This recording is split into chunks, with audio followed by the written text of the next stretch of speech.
Good day, everyone. Welcome to your self-help quest. I'm your host, Joshua Melissus, and joining me today is Jacob Fletcher. Hi, Josh. Thanks for having me. Hi, thank you so much. And you're a graduate student at Missouri State University in Springfield, Missouri, and we're in the same program, which is an MFA in dramatic writing.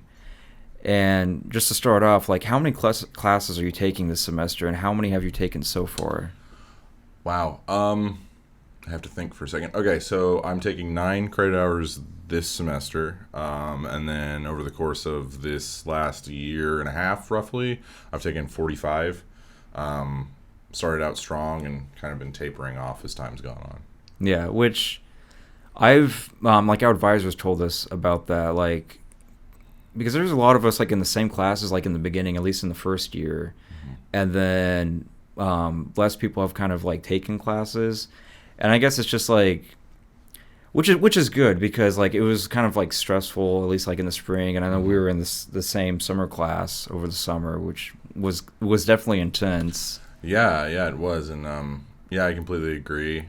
I know that when I started, I kind of wanted to go as fast as possible. Same. And I'm still wanting to do that. Like I'm still wanting to get done. But yeah, I think we just all learned our pace and learned what it was going to be like. I think we kind of came in a little naive to what grad school was like, but I think we've gotten there. Yeah. How like stressful is this semester so far for you? You know, a school and a work-life balance is difficult sometimes, and personal life, and you're just trying to juggle all these balls in the air. But I think that overall, things have been pretty good. I'm not super stressed this semester. Now, ask me come finals, and I might have a different answer for you. But yeah, I think things are going well, and from what I understand with others, it seems as though it's stressful, but it's not the end of the world. What do you do because you work for the promo team, right? Yeah, I work for the Missouri State Media Journalism and Film promo team. Okay. We're currently designing some things coming soon. Hi, my camera. Anyway, and yeah, I also work in our equipment lab and help check out and maintain the gear. It's a 20-hour schedule, It's not super grueling, but it has its days. So in this semester, what are you currently working on right now? Oh, geez. So I'm working on 2 half-hour pilots right now for some original series that I'm writing. And then I'm working on a radio play, radio drama project. We're hopefully going to go into shooting next week for that. And then I got some personal projects going on, Twitch streaming, working on a feature that I'm currently outlining. But I know I don't know if all of your viewers know, this is pretty inside baseball. But definitely working on a lot of writing. Overall, like, what's the most challenging class you've taken in the program so far? Oh, geez. Well, okay, I have 2 answers for that. So most challenging workload was probably one of Professor Botsford's television writing classes, just because, she's a very... what's the word for it? It's not, she knows what she wants. Yeah. And if you don't do it, you're going to have a hard time. And so it's a lot of work, but it's preparing you for a lot of stuff. And then challenging for me just as like a writer, I would say it was probably our playwriting class. I had seen theater a little. I'm not a super big theater person, more into musicals. So learning how to playwright and kind of pace everything and write everything was challenging, just because it was kind of like I already know how to do this, but there's a little bit of change. It's like if you go from the United States to Great Britain and you have to drive a car, You know how to drive a car, but now you're on the other side of the road. Yeah. What about like most challenging project? Most challenging project.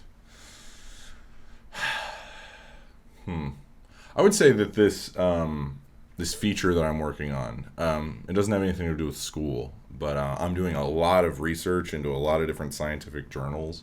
So I've been reading a lot of science jargon, and I think that's something that most people don't really know about the writing profession, is that if you want to be a good writer, you have to be able to be a good researcher. So I've been having to dust off some research skills to do this project, and hopefully it pays off But yeah, that's not necessarily a school thing, but more of a personal project. But it's a feature-length screenplay? Yeah. It's going to be a Okay. feature. So overall, like, how stressed out do you get with the program? Well, there are days. This week has been kind of stressful, mainly because of my job. Having to show a tour group around the campus was kind of stressful, and I was worried about that. And then we've got other projects going on that I can't quite get into right now. Ooh, there's some secret projects? There's some secret projects, Josh. I might have to come back on and talk about them. But I don't know. The program, it's just like anything else in life. Like some days they're good, some days they're bad. And honestly, I don't find a lot of stress in this program, mainly because this program allows me to do something I want to do with less worry. I'm more secure now than I will be when I'm trying to be a writer in wherever I go. I don't have to worry about. I have a stable job, I guess is what I'm saying. So, as a writer, we need that stability, and so we'll see. I think things are going to be more stressful when I graduate over now. Yeah, same. That's how I see it. Because I gotta remind myself, that, when I'm like, when I suffer from procrastination, The time. I have to remember that, come May of 2022, I might not know what I'm gonna do, so I might as well enjoy all of this while it lasts. Yeah. The way I see it is we are on a life raft that is slowly filling with water, and when it fills with water, the sharks that are underneath it, there's going to be no barrier between us and the sharks. That gives me anxiety. I know, but I also every time I start thinking of I'm comfortable and I'm feeling solid, I think of something that I don't remember where I read it, but I saw this when I was a kid. Stagnation breeds death. So I have modified that comfort breeds stagnation, stagnation breeds death. I firmly believe that you shouldn't be comfortable in the media industry, because the second you feel comfortable is the second that you're no longer relevant. Yeah. I think that a lot of directors and writers have shown that. James Gunn, for example, who's someone I really look up to. Missouri native. Anyway, I think James Gunn has had a really interesting career where he started out in B-level horror movies. Yep. And now he's I would say probably the third or fourth most successful director right now. Yeah. He's worked for both DC and Marvel, which is Warner Brothers and Disney, which are two of the largest studios in the world. And his whole thing is he's always looking for ways to expand and kind of ways to take ideas further. And then I don't know, I just think that as writers we should always strive to be uncomfortable in our comfort, I guess. Yeah. How do you personally cope with stress in the MFA? Oh, geez. It's evolved over the years. When I was an undergraduate, I kind of kept to myself a lot, which, it's kind of ironic. I know a lot of people, a lot of their social lives and stuff were curtailed by the pandemic. I was just I'm pretty much the same. So I've always used video games as a stress reliever. I know that some people think that's bad, but so it's a lot of video games. Media is just constantly in my life. As you can see, I'm wearing headphones or earbuds right now. I always have music playing. There's always something in my ears. So much so that I have tinnitus. I have given myself tinnitus because I cannot stand not being present in some sort of media. My stress relief is that I stay up until 2 a.m. doing Same. what I want. Yeah. So I've started to build my schedule where I'm waking up at 7, I'm going to bed at 2. I'm getting 5 hours of sleep. And when I was younger, I thought I could never handle that. But I don't know. I feel like I can do 5 hours of sleep. I'm doing it right now. But stress relief for me is just kind of living life without worrying, because I just think you should know your limitations. So for example, I'm a really big procrastinator, And I feel like I'm starting to get worse because I'll literally be like, oh man, I've got a presentation due in Amber's class. Oh, that's in 2 hours. Let me crank that out real quick. So like, I want to be humbled. Josh, humble me. Make me fail something because I procrastinated too much. But right now I haven't. Like, and I think that's the way I deal with stress is by having personal time. And sometimes it gets in the way of my professional time. And also, like, I love writing. Like, writing is something I love. Like, when I was initially going into school, I thought I was going to be a lawyer. I know, imagine that. And then I thought about it, and I was like, that job just sounds super stressful to me, and I don't like it. So what do I like doing? And I've always liked telling stories. I mean, ever since I could talk, I've been telling stories, according to my mom. So I decided I wanted to be a storyteller. And my initial idea was director, but now I've done that, and I'm just kind of like, I'm bored by that. I'm bored by directing. I think directing takes a very special person that wants to be in charge of something, and I want to be in charge of something, but I don't want to be in charge of people. So, like, I want to be a showrunner, and the showrunner's main job is being the creative director of a program. Like, I want to make the decisions that go on television. And I realize, like, some people are going to say, well, showrunners are involved with every department. And it's like, yeah, but I'm involved in the story. Yeah. Most of the time, directors are not super involved in their stories. They are given a script, and they direct that script, and then they decide what goes in and out, and then the editor decides what goes in and out. Directors don't have a super massive say, but writers do. Like, you could chop up a script, but the idea is still the same. So ultimately, the writer has the full say. And taking it back to your question, because I feel like I rambled a little, writing for me is stress relief. So my job is stress relief. Now, will I believe that 5 years from now, when I'm working on Grey's Anatomy, and please don't put me on Grey's Anatomy, and we've got to figure out which sexy doctor Meredith is going to... My mom likes Grey's Anatomy. Anyway. Same. My mom does too. So right now, my stress relief is video games, me chilling in my own time, and actually doing writing work, which is...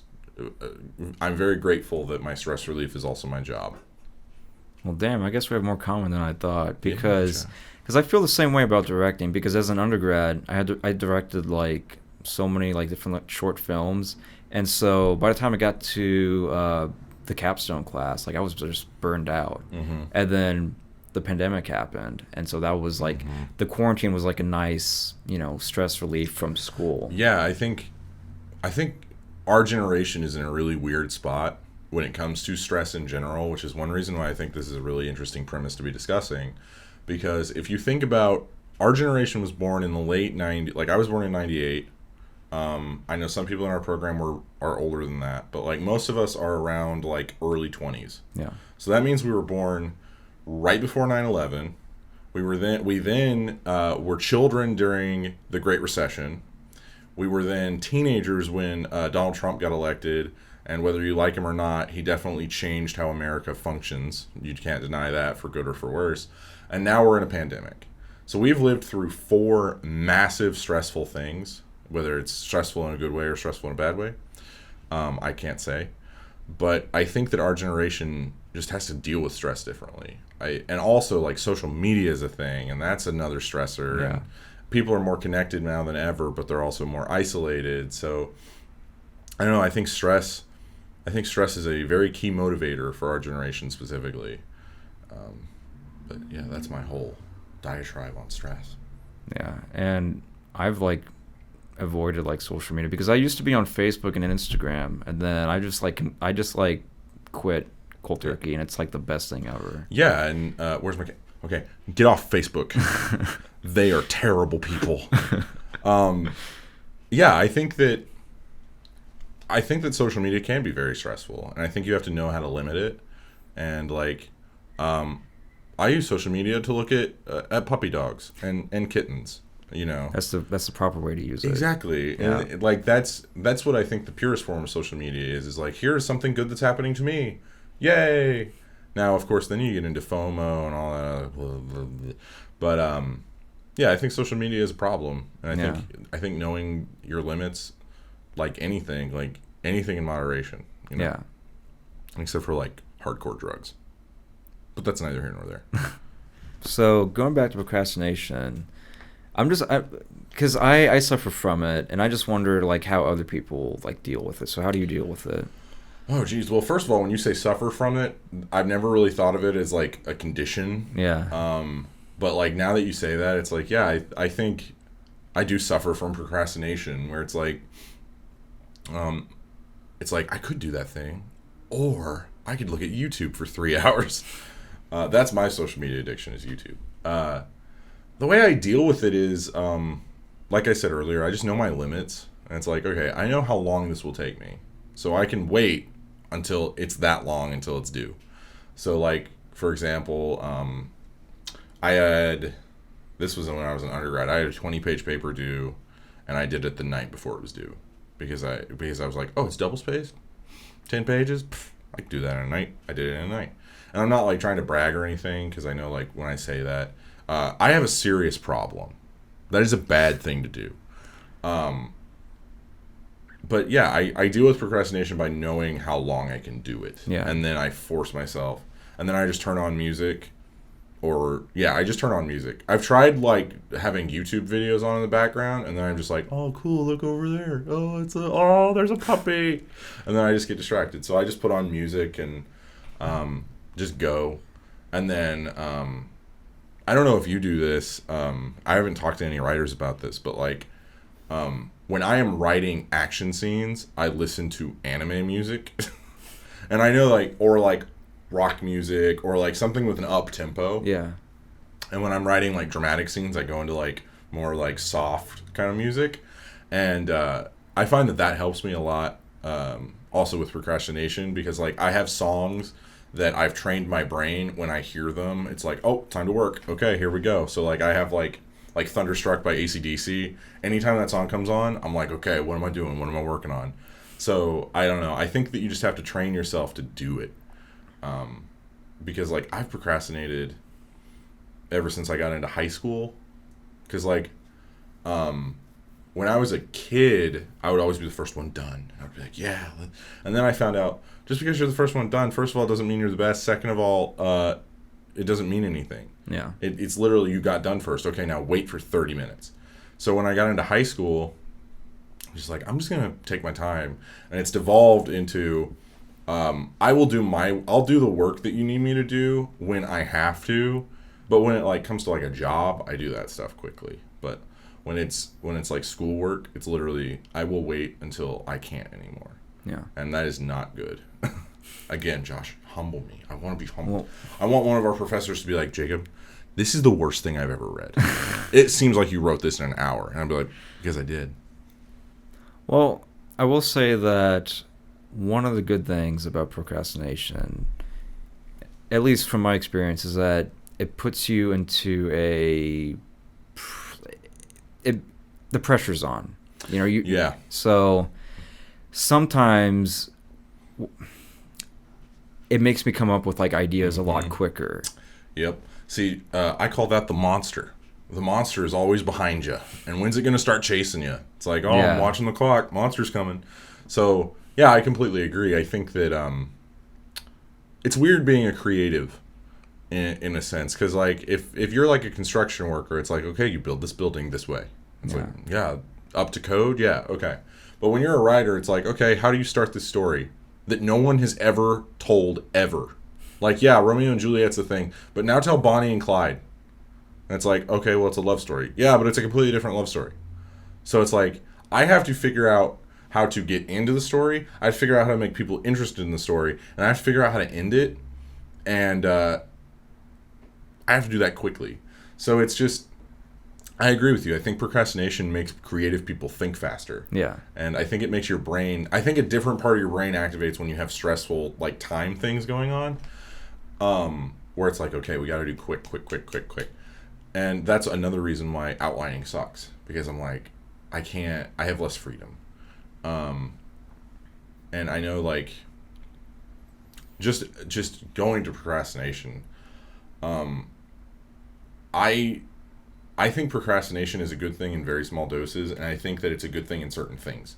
Like with idea generation, I have been thinking about I think about ideas subconsciously a lot, where it's like, oh, that's cool. Okay, write that down, and then I'll move about my day. Yeah. And I've talked to a lot of writers that are like, yeah, just keep a notebook on you, and anytime you get an idea, just on the notebook. It's like, no, I don't even do that. It's in my brain book. Same. This brain book right here has all the ideas, and then I forget like 90 of them. But yeah, I think it's a good and bad thing ultimately. Like if I was gonna sum it up, it's a good and bad thing. Know your limits, and then push those limits as much as you can. Like, what's your favorite thing about the program? program? I mean, I think the program is great. I think most of the professors are really, really good people. I think some of them are would be better served in working in the actual industry because I think their personalities are not geared toward teaching. Yeah. That's probably the most polite way I could put it. But I think this program's good, and I think that it's growing. And, I mean, we're the first group, so of course there's going to be issues that, like, they didn't even foresee. I do like getting to know other people and kind of getting to know their experiences and doing that. And, like, I think connections are good. I think the program has allowed me to connect with people more and kind of figure out other people's writing styles and know how to work with that. Overall, I think I have become a better writer because of some very specific people. I think the program is just in a place where growing pains are going to happen. So take the good with the bad. Yeah. Before we end the show, I want to ask you two last questions that I ask everyone. Mm-hmm. So what is something that has brought you immense joy today? And if not today, then like this past week. Okay. I had to think about it for a little bit. The thing that brought me joy today was I got to sleep in today, which I know is like, college student sleeps in, huh? But I got to sleep in today, and I had my puppy with me laying in the bed, and we were cuddling for a few extra hours. So I was like, this is a good start to a day. So that is what made me joyful so far today. I will say, as of recording. Yeah. Animals always just relieve. Those are great stress relievers or 100%. Pets. Animals. I firmly believe that humans and animals should be together as much as possible. Yeah. The squirrels at Missouri State, they relieve me of my stress because I love those squirrels, man. Yeah, because the other day I was walking past. I think it was one of the music halls. I can't remember what it's called. Ellis, probably. Yeah, and they have like a trash can over there and this big ass tree next to it.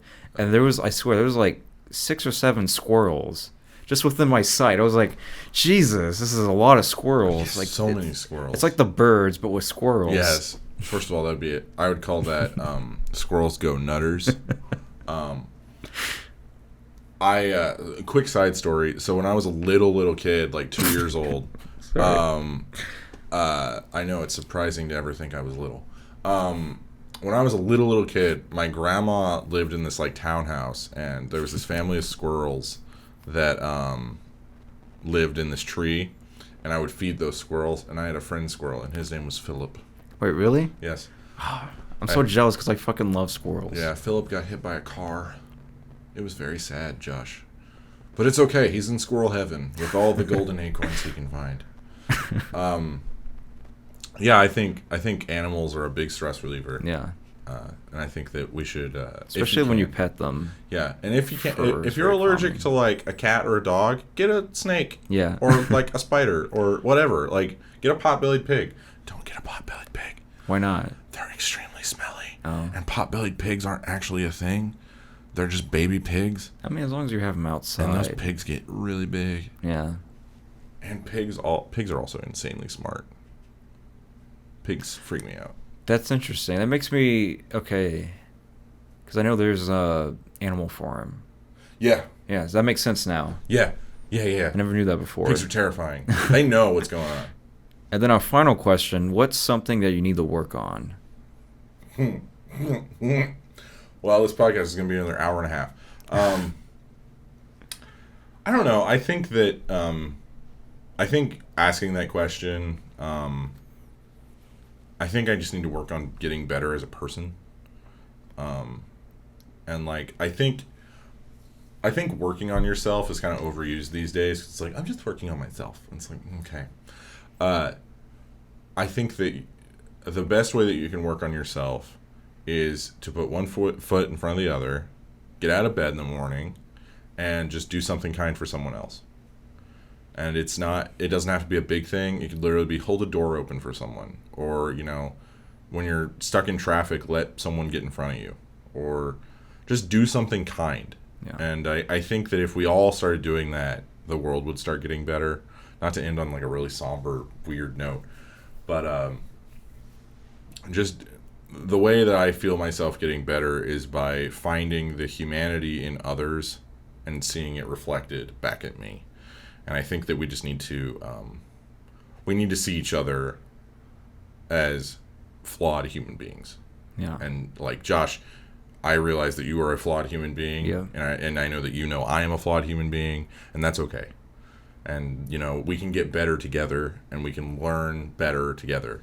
So I think we just need to stop worrying about like what's wrong with this person and start seeing what is good about people. Yeah. It's like that Samwise Gamgee quote, like there's some there's some good in this world and it's worth fighting for. Yeah, exactly.